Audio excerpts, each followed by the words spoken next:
ስቴዲየም ከ52000 በላይ ተመልካች የሚይዝ ነው። ወንበሮቹ በጣም ሰፋ ብለው የተሰሩ ናቸው።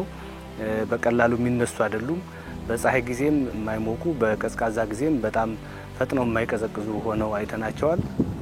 የስቴዲየም መጀመሪያ ሲገነባ በእርግጥ ይሄ ስቴዲየም ብቻ ነው ብዬ አላስብም። ሀገራችን ውስጥ የተገነቡ ስቴዲየሞች አብዛኛው እንዴት ዲዛይን እንደተደረጉ ባይገባንም ነገር ግን የተገለበጠ ዲዛይን እንደነበራቸው ውሃ ሲዘንብ ይቋጥር እንደነበር አይተናል። አሁን እሱ እንደገና ተጠርቦ እዚያ ጋር እንደምናየው ተስተካክሎ ውሃ ከዘነበ ኢሚዲየትሊ እንዲፈስ ተደርጎ የተሰራ ስቴዲየም ነው። በሌላ በኩል አፈሩ ይሄ እንደምታዩት በሙሉ ወጥቶ እንደገና አፈር ሌላ ተጨምሮ ሳሩም ከውጭ መጥቶ የተተከለ ነው። የፈረንሳይ ኩባንያ ነው ሳሩን እየሰራ ያለው። ይሄ ሳር እና ይሄ ሜዳ ሲሰራ ደግሞ በጣም በተወሰነ ደቂቃ ውስጥ የዘነበ ዝናብም ካለ ጨዋታም ካለ እንዳይቋጥር የሚያደርግና በየቦታው ድሬኔጅ ያለውና የሚወርድ መፋሰሻ ያለው ፈጥኖ የሚደርቅ አይነት ሜዳ ሆኖ ነው የተሰራ። ይሄ ብቻ ሳይሆን ደግሞ ሁለት ሌሎች ሜዳዎች አሉ። የመለማመጃ ሜዳም ናቸው። ጨዋታም ማጫወት የሚችሉ ስታንዳርዳቸውን የጠበቁ ናቸው።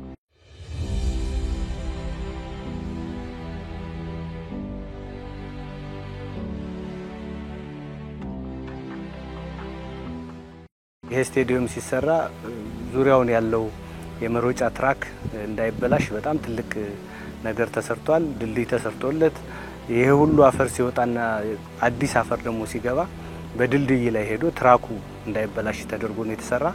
የተወሰነ ጥገና ሊያስፈልገው ይችላል። ትራኩ ግን ብዙ ነገሩ በጣም ጥሩ ሆኖ የተሰራ ነው። ከምንም በላይ ደግሞ የካፍም የፊፋም ስታንዳርድ የጠበቀ ሆኖ እንዲሰራ ተደርጓል።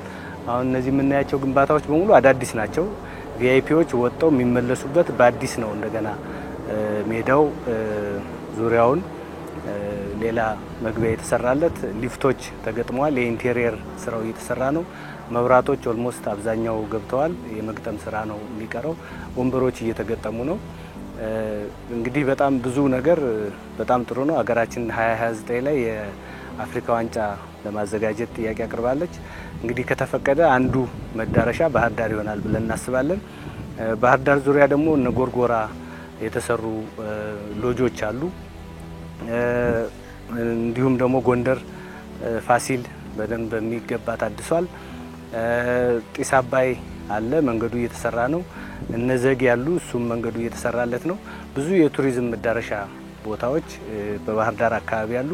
ከዚያም ባለፈ ደግሞ ከአዲስ አበባ ባህር ዳር ቱሪስት መጥቶ ከዚያ በኋላ ወደ ሰሜን ወደ ጎንደር ወደ አክሱም መሄድ ቢፈልግ በዚህ እንዲሄድና እዚህ ደግሞ የተወሰነ ጊዜ እንዲያጠፋ የሚያደርግ ነገር ነው።